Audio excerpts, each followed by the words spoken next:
You're tired, but they call you lazy. You're drowning in bills, but they say you just need to try harder. This isn't failure, it's design. They built the system to blame you while it breaks you. You try, you sleep, you wake up tired. This is not laziness. This is extraction. Your alarm rings at 6. Your mind is already running at 7. Bills, deadlines, performance reviews. The bed feels like quicksand because your body knows what's coming. 8 hours of sleep that feel like 2, not because you didn't rest, because rest is no longer allowed. They call it the modern condition. We call it theft. Every morning, you wake up owing something, energy you don't have, productivity you can't sustain, a performance you never agreed to give. But here's the truth they don't want you to know. This exhaustion is not accidental. It's engineered. You are not broken. You are being broken. The system needs you tired. Tired people don't ask questions. They just comply. Tired people don't demand better. They just survive. Your exhaustion is not a bug in the matrix. It's the main feature. Look around. Everyone is tired. Your co-workers, your friends, your family. We are a generation running on fumes, pretending this is normal.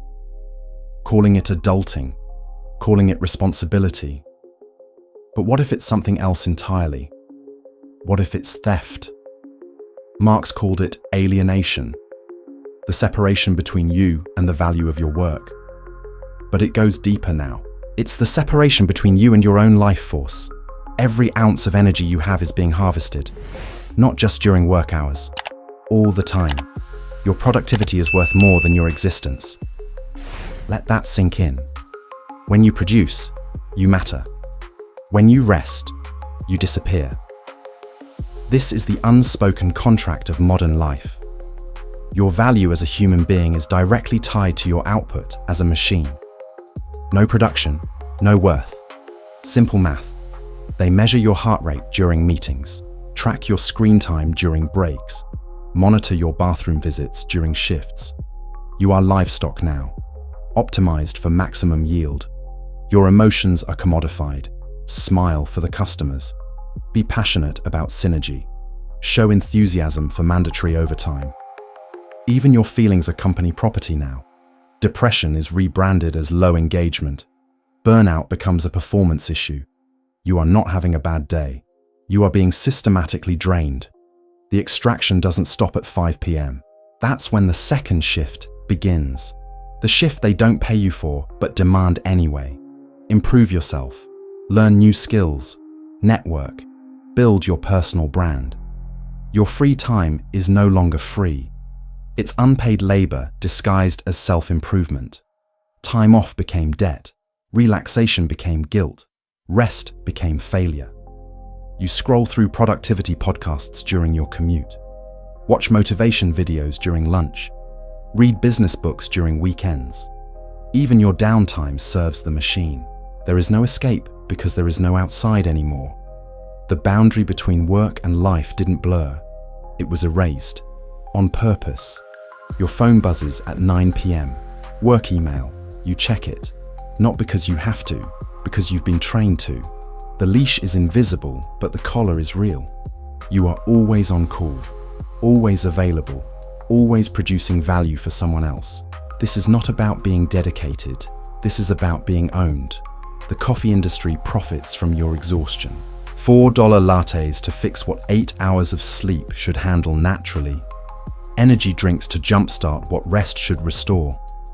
Caffeine addiction masquerading as productivity culture. You drink coffee to wake up, take melatonin to fall asleep, pop vitamins to feel alive. The supplement industry feeds off your depletion while keeping you depleted. Your body is a broken machine that requires constant maintenance. But the maintenance never fixes the problem. It just keeps you functional enough to serve. The fitness industry sells you back your stolen vitality. Gym memberships to counteract sedentary jobs. Personal trainers to rebuild strength that labor destroyed. Yoga classes to find peace that work eliminated. You pay to repair what they broke, then go back to let them break it again. The motivational industrial complex feeds you, lies wrapped in inspiration, hustle culture, grind mindset, rise and grind. These are not empowerment slogans. They are compliance mechanisms, ways to make you volunteer for your own exploitation. You are told that your limits are mental, that exhaustion is weakness, that rest is for the lazy. But here's what they won't tell you. Your limits are real. Your exhaustion is valid. Your need for rest is human nature. Fighting against your own humanity is not strength, it's self-destruction. The system loves when you call yourself lazy, when you blame yourself for being tired, when you think the problem is your lack of motivation. Because as long as you're focused on fixing yourself, you're not questioning why you need fixing in the first place. You don't have a productivity problem. You have an exploitation problem. Every time you push through exhaustion, you normalize it. Every time you work through sickness, you enable it. Every time you sacrifice your well-being for productivity, you participate in your own diminishment. The machine doesn't care about your health, it cares about your output. The moment you stop producing, you become expendable. This is not paranoia, this is policy. Capitalism doesn't just want your labor, it wants your life force, your creativity, your dreams, your relationships, your sleep, your peace of mind. Everything that makes you human is raw material for profit extraction. You are not a person with a job, you are a resource being mined. The beautiful lie is that you're building something, a career, a future, financial freedom. But look around. The people who built careers are still tired. The people who climbed ladders are still empty. The people who achieved financial freedom are still slaves to the system that made them. Success in this system is not liberation, it's just a better cage. The meritocracy myth keeps you running. Work harder, be better, deserve more. But the game is rigged from the start. Those who succeed were already winning before they began. Those who fail were set up to lose before they tried. Your failure is not personal, it's structural. The system needs failures, lots of them. Failures keep wages low, keep expectations realistic, keep everyone grateful for scraps. Your struggle is not an accident, it's a feature of the design.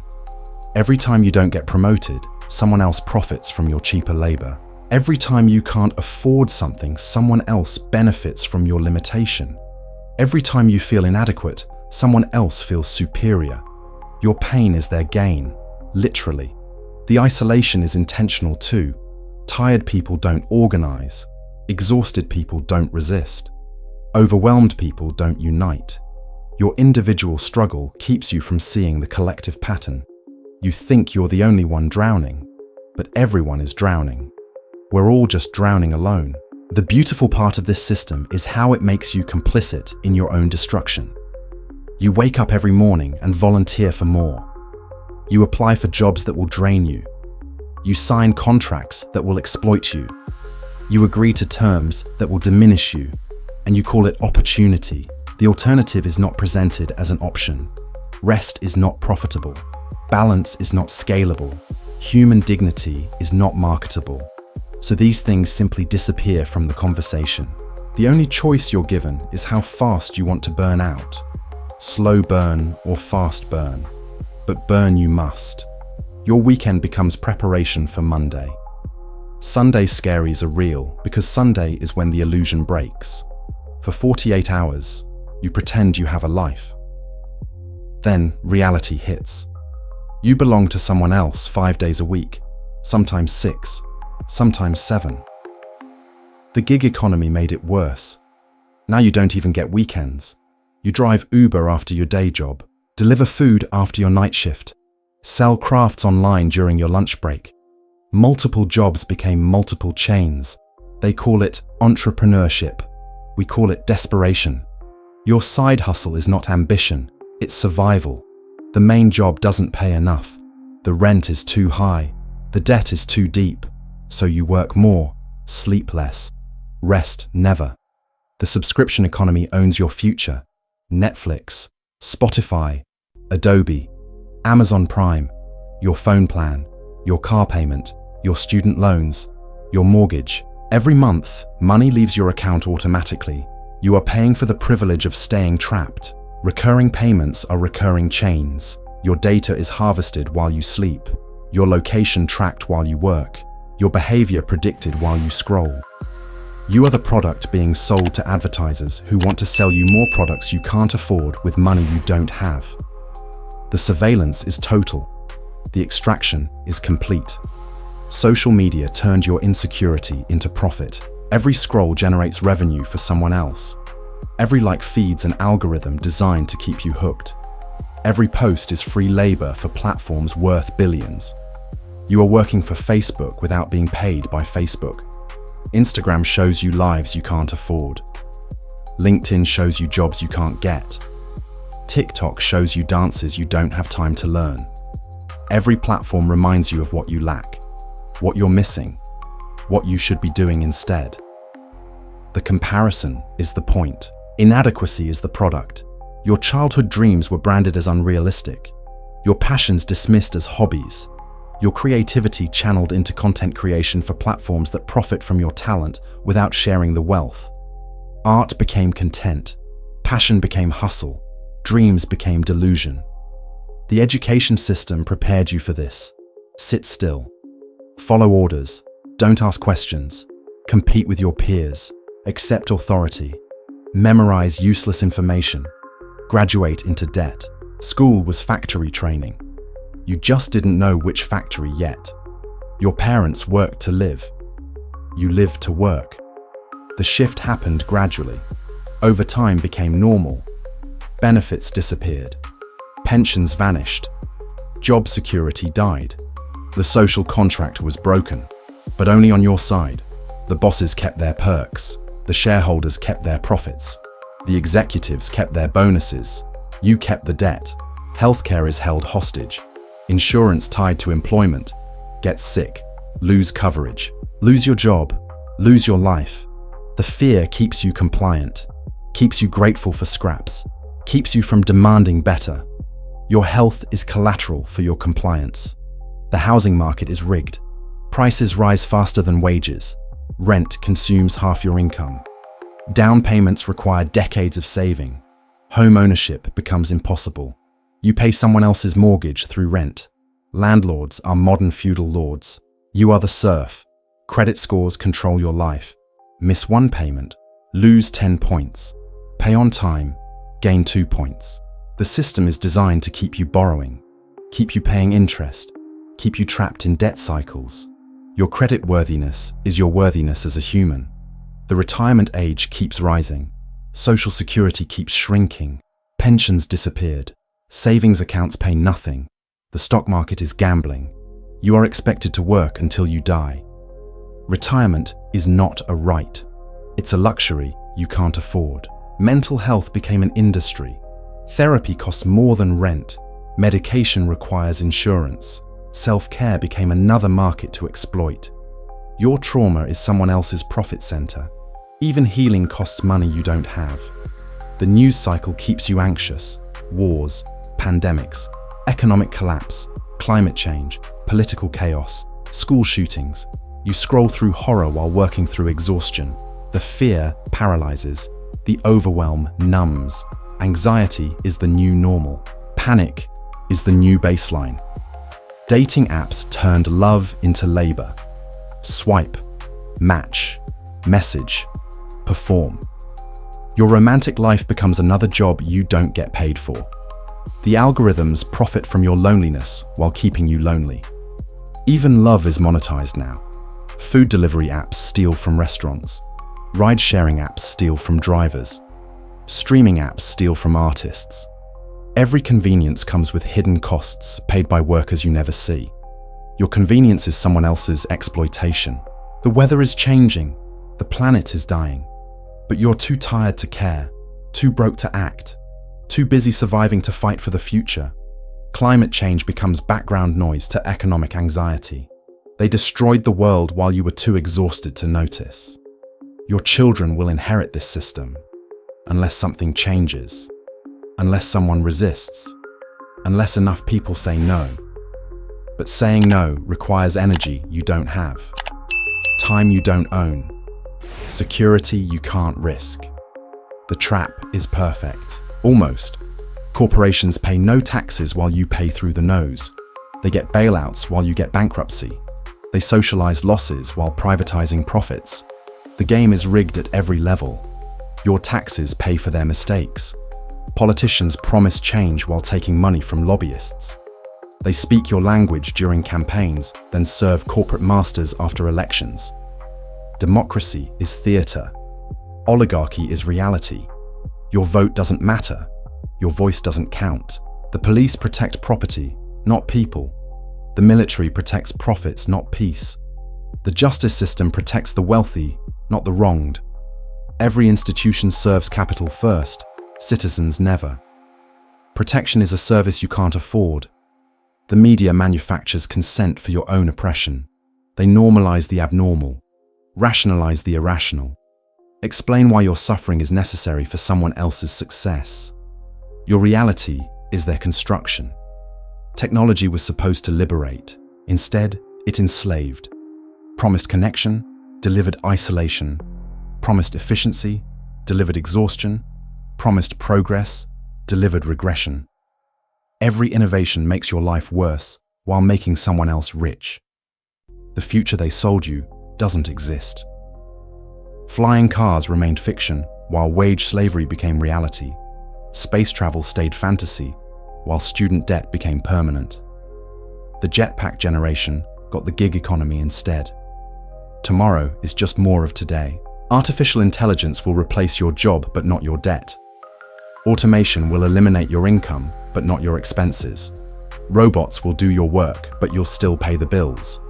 The future is unemployment with rent due. The exhaustion you feel is not weakness. It's resistance. Your body knows what your mind has been trained to ignore. This is not sustainable. This is not normal. This is not how humans are supposed to live. But your body's wisdom is labeled as laziness. Your natural limits are called excuses. Your human needs are branded as entitlement. They want you to override your humanity, to become the machine they need you to be. The question is not how to be more productive. The question is why productivity has become the measure of human worth. The question is not how to manage your time better. The question is why all your time belongs to someone else. The question is not how to find work-life balance. The question is why your life needs to be balanced against work at all. You are not tired because you're lazy. You are tired because you're being used. You are not struggling because you're weak. You are struggling because the system is designed to make you struggle. You are not failing at life. Life is failing you. The most radical act in this system is rest. Real rest. Rest without guilt. Rest without productivity. Rest without improvement. Rest that serves no one but yourself. But they've made even rest feel like failure.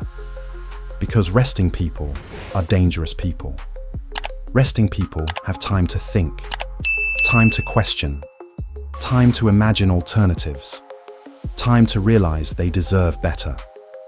Your exhaustion is not a personal failing. It's a collective symptom. Your struggle is not individual weakness. It's systematic oppression. Your tiredness is not a character flaw. It's evidence of extraction. The machine is not broken. The machine is working exactly as designed. The question is whether you're willing to keep being the fuel that makes it run. How long will you keep volunteering for your own consumption?